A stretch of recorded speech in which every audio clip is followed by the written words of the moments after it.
Prensa Miami.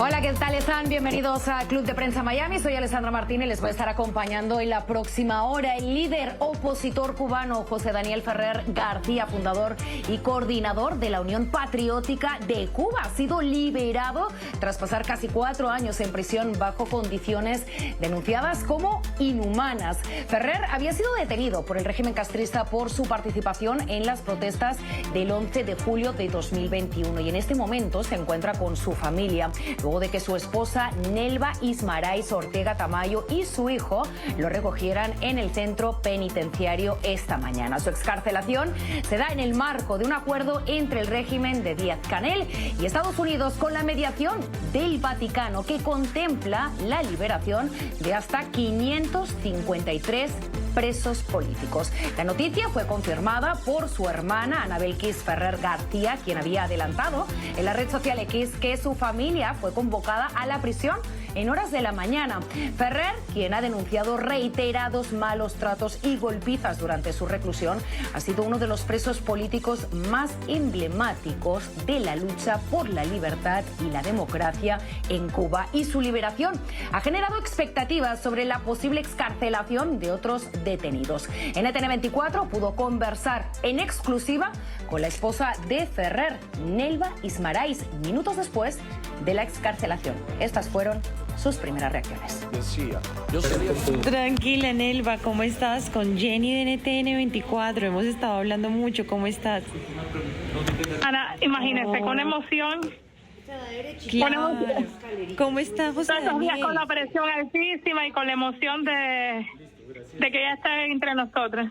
Claro. ¿Y ya está entre nosotros. Qué felicidad, estamos muy felices por ti. No, fue emocionante y fui con nuestro hijo y eso fue un momento mágico. Todavía no lo creo, pero es emocionante. Claro, ¿y cómo está José Daniel? ¿Cómo lo ves? Qué alegría. Él en este momento está en una entrevista con, ay Dios mío, ¿cuántas personas están llamando? Con Radio Martí. Okay. Si usted quiere, en unos 5 o 10 minutos, porque son muchas personas que están llamando, claro porque sería muy bueno que usted pudiera comunicarse directamente con él y que él pueda contarle. Claro, prácticamente lo botaron de allí. Claro. Desde que ni siquiera le permitieron coger sus cosas. Le llamaron y hoy fue que lo avisaron. Llegó allí a la oficina donde nos dan la visita y habían jueces, habían varias personas, varios del régimen que era para decirle de que le iban a dejar en libertad, pero si se portaba bien y así, él prácticamente les paró en seco. Les dijo las verdades que necesitaban escuchar y de ahí prácticamente lo sacaron. Nosotros llegamos y pensamos de que se iban a tardar o algo. No, ya estaba en la puerta. Prácticamente ellos desde el momento que nos vieron rápidamente lo sacaron para afuera, ni siquiera le permitieron volver a hacerla por sus pertenencias. Claro, Nelva, ¿y cómo lo viste de salud? ¿Cómo está él? De salud, imagínese, nadie, el que está en la calle no puede estar bien por la situación como se encuentra. Imagínese él que está con una gastritis crónica, una úlcera gastrodenal, la alimentación que gracias a la familia en el exterior, que nosotros le hacemos llegar, pero prácticamente las condiciones del penal no son las mejores, mucho menos en cuanto a salud y en cuanto a la alimentación. Okay. Comparado a otras veces, se ve un poquito más delgado, pero tiene un temple, el ánimo, la fuerza de voluntad, las energías que son dignas de admirar por él. Claro, como siempre lo hemos conocido, él tan fuerte, él siempre tan lleno de energía y por esta lucha. Nos alegra muchísimo, Nelva, de verdad estamos muy No, mil gracias para hacerse eco de la noticia. Claro que de veras que estamos con una emoción que yo no sé si todavía tendrá la presión alta, baja, como sea, pero es una alegría y el niño ni hablar, sin palabras. Muy emocionada y estábamos escuchando en exclusiva a la mujer de ese preso político, uno de los más emblemáticos del régimen cubano, el opositor José Daniel Ferrer. Y es que en una movida de último minuto, podríamos decirlo así, el presidente Joe Biden eliminó a Cuba de la lista de países que patrocinan el terrorismo, levantó sanciones a las empresas militares cubanas y volvió a suspender una disposición de la ley que permitía a los cubanoamericanos buscar una compensación por las propiedades confiscadas en la isla. Y las tres medidas fueron descritas como acciones unilaterales tomadas por el presidente Joe Biden como un gesto de buena voluntad justamente para facilitar ese acuerdo mediado por la Iglesia Católica que llevaría a la liberación de presos políticos como el de José Daniel Ferrer. Vamos a saludar a esta hora del programa a Orián Brito, periodista desde Miami. Muy buenas tardes, Orián, ¿cómo estás? Hola, un placer estar contigo, Alessandra, y con toda la audiencia. Feliz año, por cierto. Ya no sé si es muy tarde decir feliz año, pero por si acaso, feliz año, Orián. También quiero saludar a Sasha Escalante, periodista desde Miami. Sasha, muy buenas tardes, ¿cómo estás? Y feliz año también para ti. Feliz año, Ale, igual lo propio para Orián y todos los que nos están viendo en este momento. Escuchábamos las primeras palabras de una esposa que ha sufrido muy mucho por su marido, el cual le privaron de su libertad en varias ocasiones, no tan solo desde el 2021. Nosotros hemos podido seguir muy de cerca, seguro vosotros también como periodistas, el caso de este opositor, porque lo han descrito como el opositor o el preso político más vapuleado por el régimen cubano. Cuando uno escucha a esa persona, a esa mujer emocionadísima porque su marido finalmente ha podido salir de prisión, uno diría en principio que todo esto es una buena noticia. Sin embargo, ¿qué opináis de ese anuncio que a muchos nos pilló por sorpresa, ya que el secretario de Estado, por pocos días, Anthony Blinken, dijo que ni hablar, que Cuba seguiría en ese listado de patrocinadores del terrorismo? Sasha. Ale, yo creo que es una decisión de última hora que ha pasado por encima del Departamento de Estado y que además es una clara muestra, desde mi punto de vista, de debilidad del poder de los Estados Unidos ante lo que debe ser una postura política firme y acérrima hacia los regímenes como los de Cuba, Nicaragua y Venezuela. Vimos que inmediatamente reaccionaron nuestros congresistas republicanos. Obviamente, estando en Miami, esto ha causado un enorme rechazo dentro del exilio cubano. Y creo que debemos mencionar y enfatizar que aquí se ha ignorado el apoyo que el régimen de Cuba ha brindado a terroristas de Hezbollah, Hamas, a las narcoguerrillas colombianas, y que hay cubanos incluso peleando en las filas de Rusia como mercenarios. Cuando hablamos de José Daniel Ferrer, obviamente a todos yo creo que nos llena de alegría su excarcelación, que además debemos decirlo de esa manera porque no es liberación. Nosotros estamos cansados de reportar los maltratos, las torturas, las condiciones inhumanas a las que estuvo sometido José Daniel Ferrer y otros cientos de presos políticos que han estado también en aislamiento extremo, que incluso lo consideraron en su momento un intento del régimen de Díaz-Canel y Raúl Castro hasta de enterrarlo en vida, porque tuvimos meses sin saber de José Daniel Ferrer. Lo último que habíamos sabido de él era que en diciembre estaba en una huelga de hambre, pero más allá de eso eran muy pocas las noticias. Entonces, además de esto, creo que es un gran engaño eso de que nos puedan vender que hay una liberación de 553 presos, que además de manera paulatina, lo que quiere decir que lo van a venir haciendo como a ellos les dé prácticamente la gana, escarcelando a personas que no necesariamente son presos políticos. Y yo me pongo desde el punto de vista, además de las familias, Ale y Orián, en un año que ha sido, y ustedes seguramente coincidirán, siniestro para Cuba, con una de las peores crisis sociales de su historia y con un número alucinante de presos políticos. En este momento hay 1.161 familias rezando, orando para que el día de mañana probablemente puedan estar celebrando, como el día de hoy, la excarcelación de José Daniel Ferrer, que además podría estar sometida a un montón digamos, de argumentos del régimen para no volverlo a encarcelar. Efectivamente, hay una clara diferencia jurídica, además, entre el término liberación y excarcelación. Vamos a profundizar en eso. Pero bien lo decías, el exilio cubano lo tiene muy claro. Aquí en Miami fueron de los primeros en estar en contra de ese acuerdo. Hablábamos con Frank Rodríguez, quien se mostró muy contundente y dijo que Cuba sigue siendo un Estado patrocinador del terrorismo. Vamos a escucharlo. Es bastante ridículo porque son más de 60 años en que Cuba nunca ha cambiado su alineamiento ideológico y sus actividades, tanto a favor del narcoterrorismo, del narcotráfico, de la subversión de todas las entidades democráticas en todo el mundo, su participación a favor de la Rusia en la guerra de Ucrania, a favor de Siria, el dictador sirio, en contra de Israel en Naciones Unidas, en contra de todo políticamente, pero además de eso, su influencia en la subversión directa en todos los países donde se ha derramado sangre, eso nunca ha cesado. Y bien lo decía Sasha antes de dar paso a Frank Rodríguez. Cuba terminó el 2024 con al menos 1.161 presos políticos. El director de Prisoners Defenders decía, bueno, mientras ellos estaban haciendo este acuerdo entre la Iglesia Católica, el régimen de Castro y el gobierno de los Estados Unidos, en los últimos 3 meses ellos han reportado que al menos 58 personas han sido privadas de su libertad. Orián, me recuerda claramente a Venezuela, unos salen y otros entran, ¿no?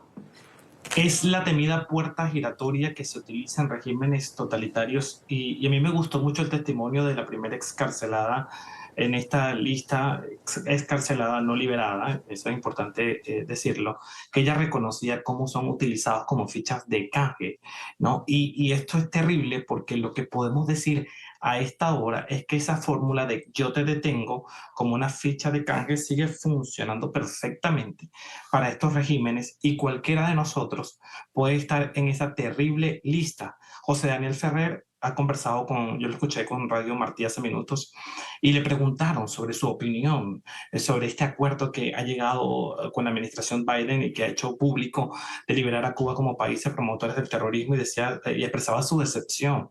Decía que si este era lo que se tenía que hacer para que él saliera, entre comillas salir, porque dice que lo botaron de la cárcel, pues él preferiría, dice, estar adentro, porque lamentablemente muestra una debilidad, como muy bien lo dijo Sasha, por parte de la administración Biden, y pone al régimen, no solo el de Cuba, sino también el de Venezuela, y cuidado si no el de Nicaragua también, a someter a cualquier dirigente opositor en una lista inmensa a cambio de concesiones donde si lo pones en una balanza, pues el que está perdiendo realmente es la libertad, porque estas personas que han sido excarceladas les han advertido que cualquier cosita, hasta cualquier mínima celebración, podrían regresar a prisión. Y esto podría pasar en cuestión de horas. Y es que es más, Orián, justamente el régimen de Castro, el régimen cubano, la vicepresidenta del Tribunal Supremo Popular explicaba en la televisión que esto no se trata de un perdón o un indulto. Es más bien, en términos jurídicos, lo que nos explicaba Prisoners Defenders, que es otorgar beneficios de excarcelación anticipada. Y eso significa que deben cumplir requisitos y condiciones impuestas y pueden ser apresados nuevamente si el régimen así lo quiere. Vamos a escucharlo. Porque la amnistía y el indulto conlleva la extinción total de la sanción. Si la persona no queda sujeto a ningún control por parte del juez de ejecución. Además, no lo conceden los tribunales. En el caso del indulto, es una facultad que tiene el presidente de la República, conforme establece la Constitución de la República, y el presidente puede solicitarle también a la Asamblea Nacional la concesión de amnistía. Tenemos al otro lado del teléfono a Ana Belkis, ella es la hermana de José Daniel Ferrer, excarcelado hace prácticamente unas horas en Cuba. Ana, muy buenas tardes, ¿cómo estás? Sí, buenas tardes. Pues nada, aún emocionada y deseosa de que todos nuestros presos políticos sean puestos en libertad y sin condiciones, no con condiciones como lo está haciendo la dictadura.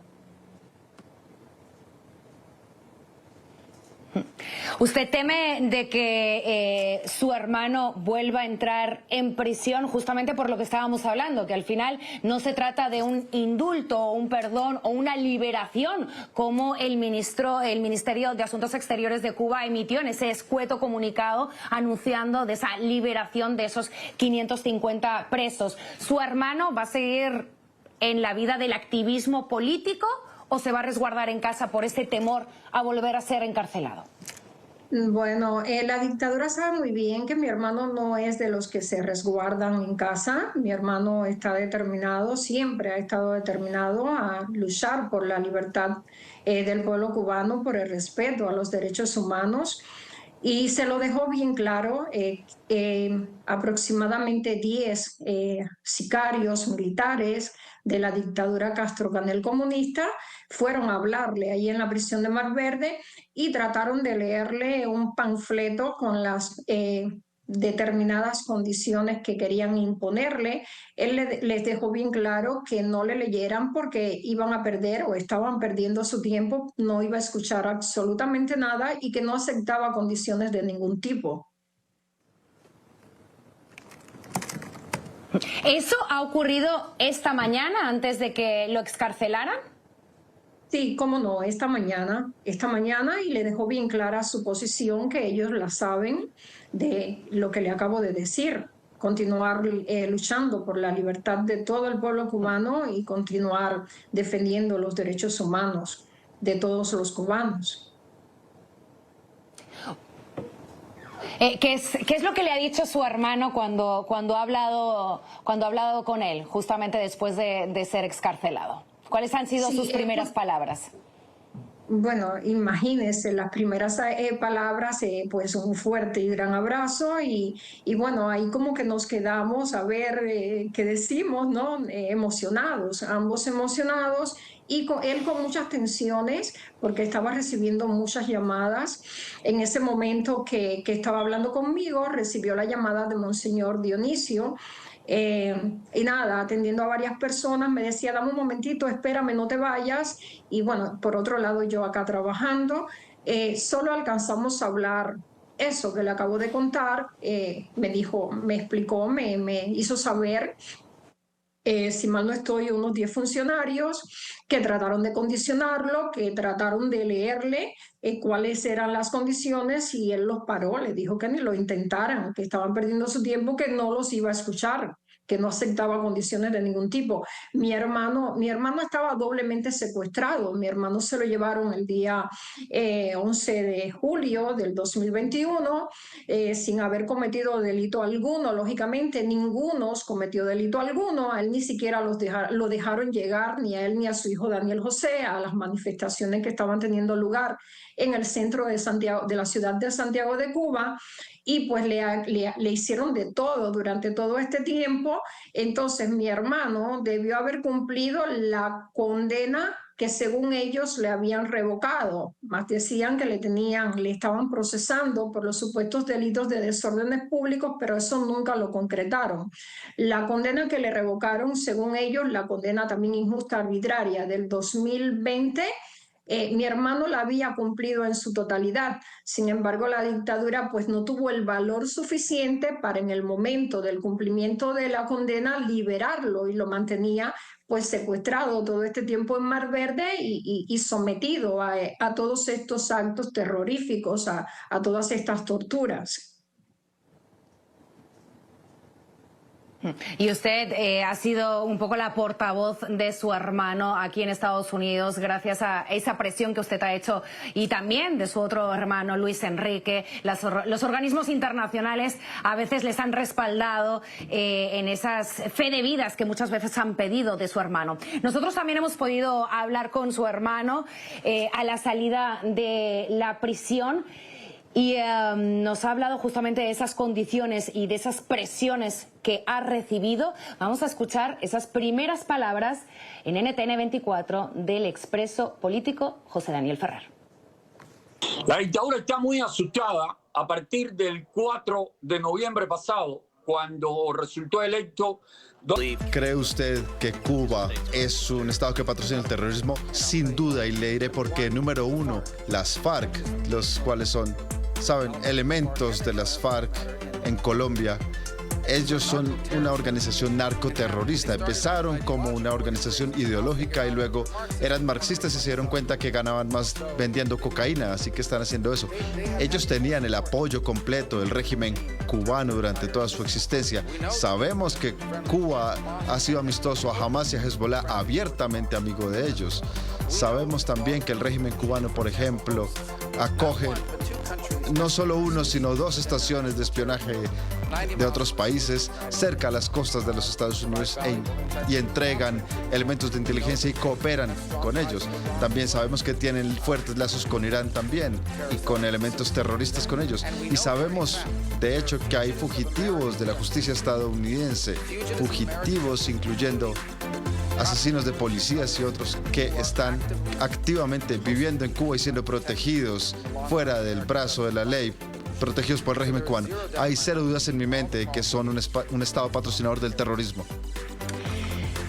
Esas eran las palabras de Marco Rubio durante su audiencia de confirmación en el Senado para convertirse en el próximo secretario de Estado. Estamos hablando del senador republicano de Florida, Marco Rubio, que dijo que Cuba pertenecía a la lista sin lugar a dudas y agregó que la próxima administración no estaba obligada a cumplir con los acuerdos de último minuto de Joe Biden, esa lista de patrocinadores del terrorismo.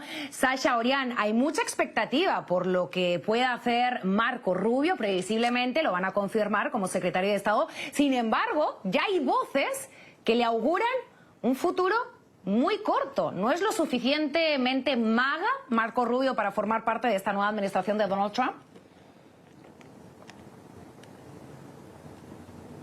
Bueno, Sí, yo creo bueno, en duda. dale. Ok, adelante, Sasha, adelante. ¿Sasha?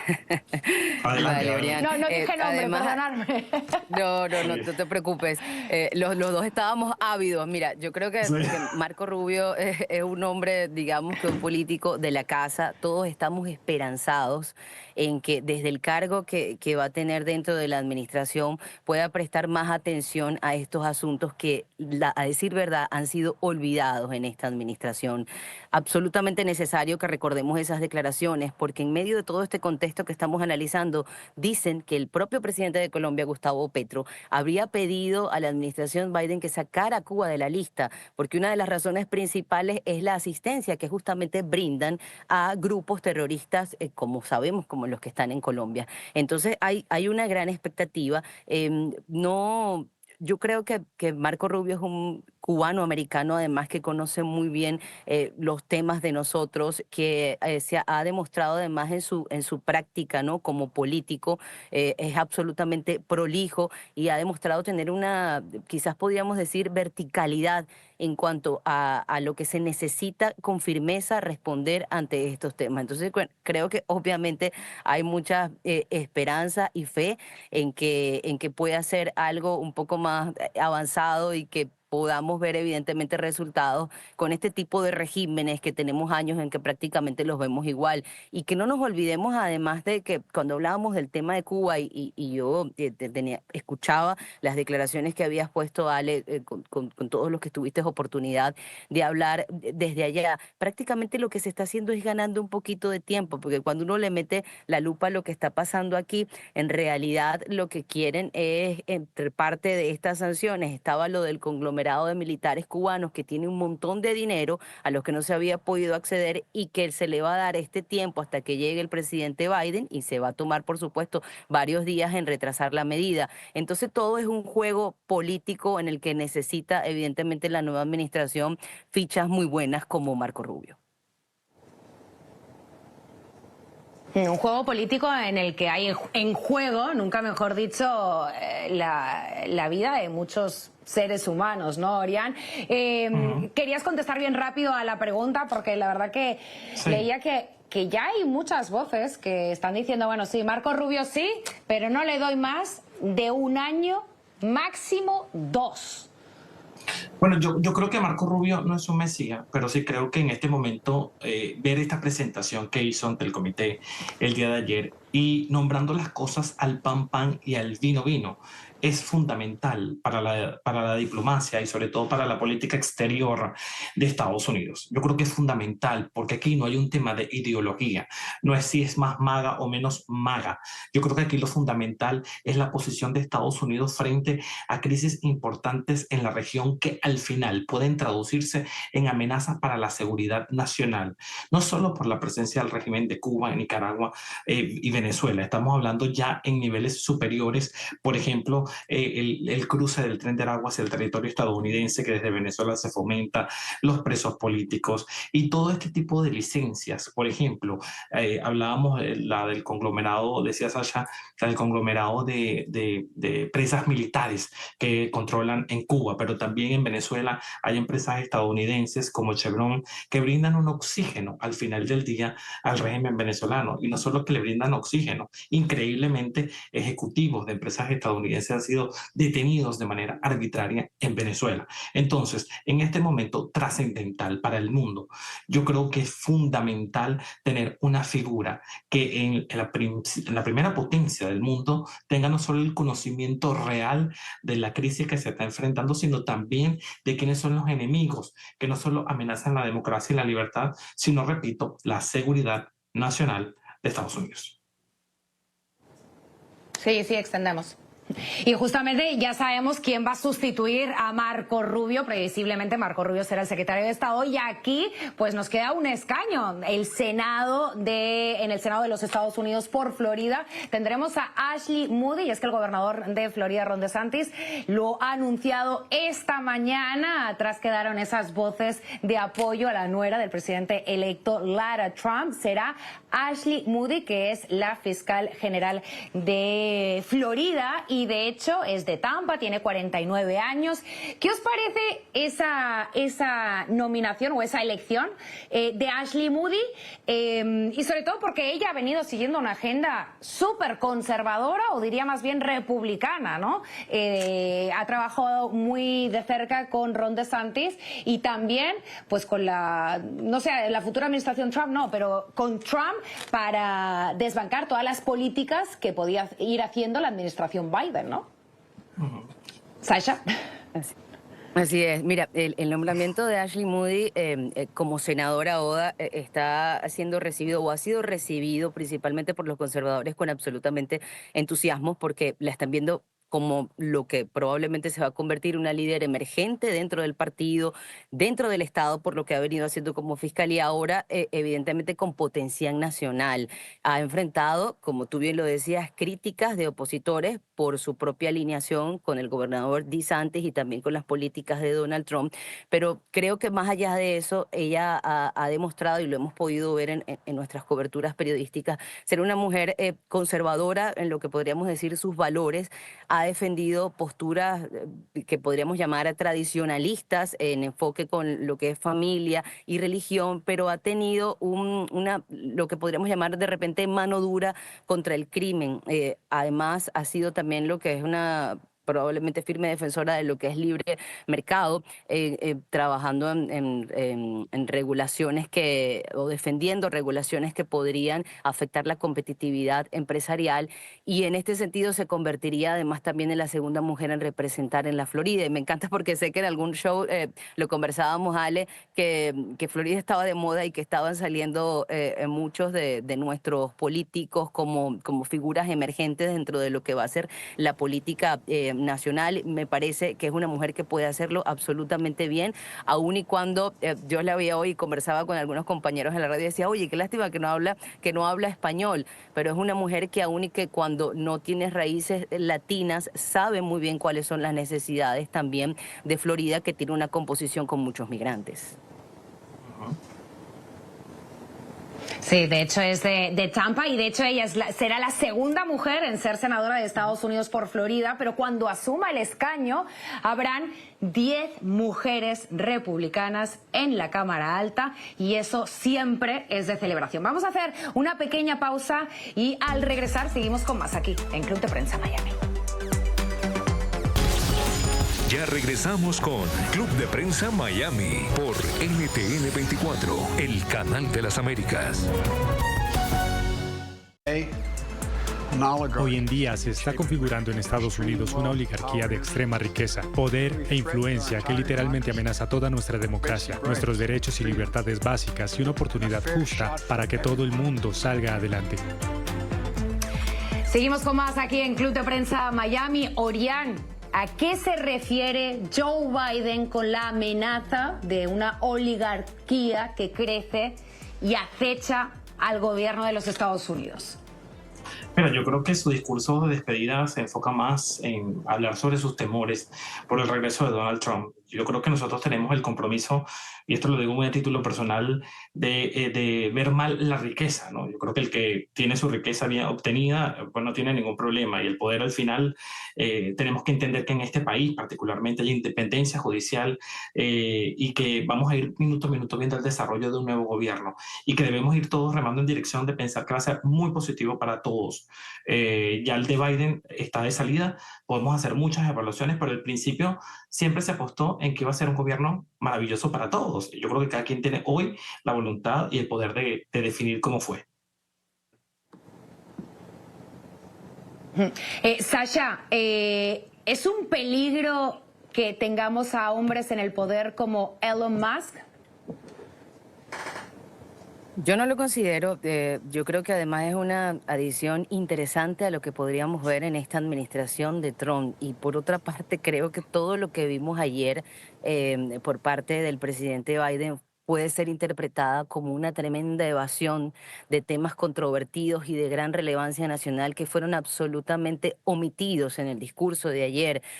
Hubo cero autocrítica o reconocimiento de errores y áreas de oportunidad que fueron mal abordadas, como la retirada de Afganistán, como las políticas migratorias que se convirtieron en una gran crisis y que hubo lo que podrían considerar algunos expertos un mal manejo. Entonces, enfocarlo el día de hoy solamente en esa advertencia en lo que podría ser oligarquía tecnológica y el peligro de figuras específicamente como Elon Musk o Zuckerberg, yo creo que era simplemente una distracción para no mencionar los temas que realmente se quedaron por fuera en su administración. De acuerdo. De hecho, esta nueva administración se estima en más de 460.000 millones de dólares con respecto a la antigua administración de Donald Trump, que fue tan solo de 3,2 mil millones de dólares. Y ha hecho un anuncio Donald Trump que me gustaría que lo comentáramos ya en otras ediciones de Club de Prensa, pero Mel Gibson y Sylvester Stallone serán embajadores especiales de Hollywood en California. No sabemos muy bien a qué se refiere con embajadores especiales, pero seguiremos muy atentos y sobre todo el lunes 20 de enero esa toma de posesión de Donald Trump. Aquí en NTN 24 vamos a estar retransmitiendo durante todo el día un programa especial para llevarles a ustedes toda la información de ese nuevo gobierno que se viene. Sasha Escalante, Orián Brito, muchísimas gracias por siempre participar en este programa Club de Prensa. Os deseo un feliz fin de semana, Sasha, Orián. Igualmente para ti y para Sasha, querida. Igual para ustedes. Abrazo a ambos. Un abrazo, colegas. Vamos a hacer el último corte publicitario, pero enseguida volvemos aquí en Club de Prensa Miami. Ya regresamos con Club de Prensa Miami por NTN 24, el canal de las Américas. Los últimos 4 años. Y justamente el presidente de los Estados Unidos, Joe Biden, el presidente saliente de los Estados Unidos, está en una ceremonia de despedida del Departamento de Defensa, su despedida como comandante en jefe de las Fuerzas Armadas de Estados Unidos, en el que se espera que esté también el fiscal general Merrick Garland. Lo hemos visto a Joe Biden acompañado de la vicepresidenta Kamala Harris, justamente en el día en el que Pam Bondi compareció en una audiencia de confirmación celebrada por la Comisión Judicial del Senado. Así que estaremos muy al pendiente de lo que pueda decir Joe Biden en esa ceremonia de despedida, y les vuelvo a recordar que el lunes tendremos una programación especial para llevarles toda la información sobre esa toma de posesión del próximo presidente de los Estados Unidos. De momento esto es todo de mi parte. Soy Alessandra Martín. Les deseo que acaben de pasar una feliz tarde.